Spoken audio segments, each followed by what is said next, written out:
Monsoon 2025 Human and Economic Costs of Pakistan's Relentless Rains Updates. Reported by Waseem Parwana, United Kingdom, the Voice of UK. The ongoing monsoon season has once again exposed Pakistan's vulnerability to extreme weather events, highlighting the urgent intersection of climate change, fragile infrastructure, and economic fragility. From Karachi to Khyber Pakhtunkhwa, heavy rains and flash floods have caused widespread destruction of lives, homes, and livelihoods, while raising serious concerns about the country's economic trajectory. Karachi, Pakistan's largest city, witnessed its heaviest downpour in nearly 5 decades. Rainfall at Jinnah International Airport was recorded at 163.5 millimeters, while northeastern parts of the city received up to 178 millimeters in a single spell, levels last seen in 1979. The city's drainage system, already fragile, was quickly overwhelmed, leaving roads submerged, neighborhoods inundated, and public transport at a standstill. According to the National Disaster Management Authority, NDMA, has suffered particularly severe losses, where cloudbursts and flash floods swept through districts such as Swat, Buner, and Swabi, destroying homes and displacing families. In some cases, localized cloudbursts dumped more than 150 millimeters of rain in under an hour, triggering landslides and flash floods. Official reports confirm that in Khyber Pakhtunkhwa alone, 1,377 houses and nearly 93 schools have been damaged or destroyed.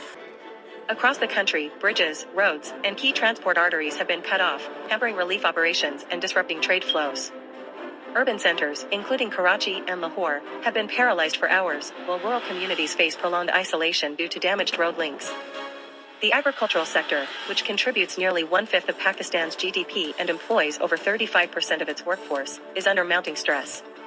Early reports suggest significant damage to standing crops of cotton, rice, and sugarcane, alongside losses in livestock and irrigation systems.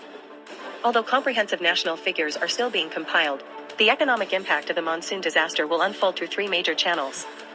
Pakistan's inflation had slowed to 4.1% in July 2025, its lowest in nearly 3 years. However, disruptions to food supply chains and crop losses are expected to drive a surge in food prices over the coming weeks. Relief and rehabilitation costs will increase government spending at a time when Pakistan is struggling to maintain fiscal discipline under its IMF-supported reform program. While the government posted a primary surplus of around 2.0% of GDP in the first half of FY 2025, additional expenditures on flood recovery may test this fragile buffer. Growth outlook: industrial output and trade are already being affected by transportation bottlenecks, energy outages, and port disruptions.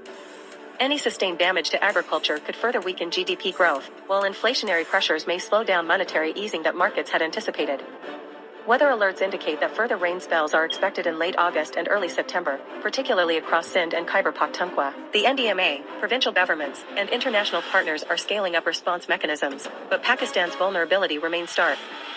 As the country grapples with the immediate crisis, the broader lesson is clear: Pakistan urgently needs climate-resilient infrastructure, better urban planning, and a stronger disaster management framework. Without systemic reforms, the cycle of monsoon devastation will continue to repeat, undermining not only human safety but also long-term economic stability.